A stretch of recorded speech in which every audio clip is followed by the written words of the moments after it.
सोचो, अगर तुम किसी ऐसी जगह फंस जाओ जहां से निकलने का कोई रास्ता ना हो।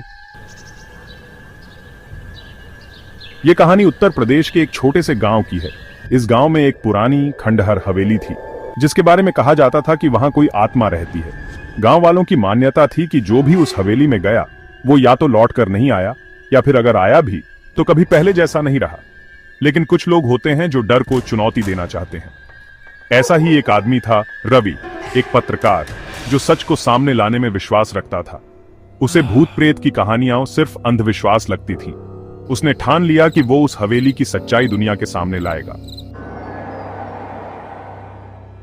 वो रात अमावस्या की थी। आसमान में चांद नहीं था, चारों ओर गहरा अंधेरा। हवेली की ओर बढ़ते हुए रवि के पैरों के नीचे सूखे पत्ते चरमरा रहे थे।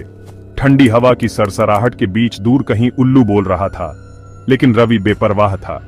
जब उसने हवेली का जंग लगा दरवाजा खोला तो एक अजीब सी गंध आई, सड़ी हुई मांस जैसी। अंदर घना अंधेरा था। अचानक हवा में एक ठंडी लहर दौड़ी, मानो किसी ने उसकी गर्दन के पास फूंक मारी हो। उसने टॉर्च जलाई और जैसे ही रोशनी आगे बढ़ी, कुछ परछाइयां दीवारों पर दौड़ने लगीं। जैसे ही वह अंदर गया, दरवाजा खुद ब खुद पीछे से बंद हो गया। अब वो फंस चुका था। चारों ओर एक अजीब सी खामोशी थी, लेकिन इस खामोशी में भी कुछ था, जैसे कोई उसे देख रहा हो। अचानक उसके कैमरे की स्क्रीन झिलमिलाने लगी। उसमें अजीब अजीब आकृतियां दिखने लगी, खून से सने चेहरे, फटी हुई आंखें और मुड़े तुड़े हाथ। उसने स्क्रीन बंद करने की कोशिश की, लेकिन अब कैमरा उसके हाथ में जलने लगा था। और फिर वो आवाज आई, तू यहां क्यों आया है? यह आवाज न तो किसी आदमी की थी, न ही किसी औरत की। वो आवाज सीधे उसके दिमाग में गूंज रही थी। रवि का शरीर जम गया। उसके पैरों के नीचे जमीन हिलने लगी।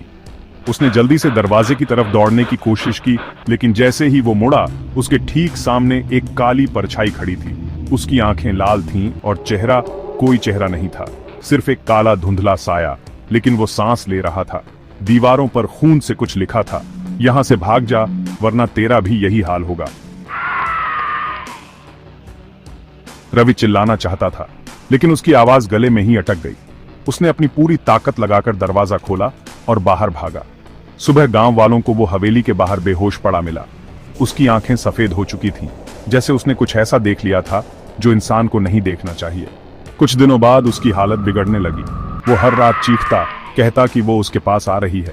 फिर एक दिन वो अचानक गायब हो गया। आज भी जो भी उस हवेली के पास जाता है, उसे वहां किसी के चलने की आवाजें सुनाई देती हैं, किसी के धीमे धीमे हंसने की, और कभी कभी कोई फुसफुसाकर पूछता है, तू यहां क्यों आया है? अब बताओ, अगर तुम्हें मौका मिले तो क्या तुम इस हवेली में जाना चाहोगे?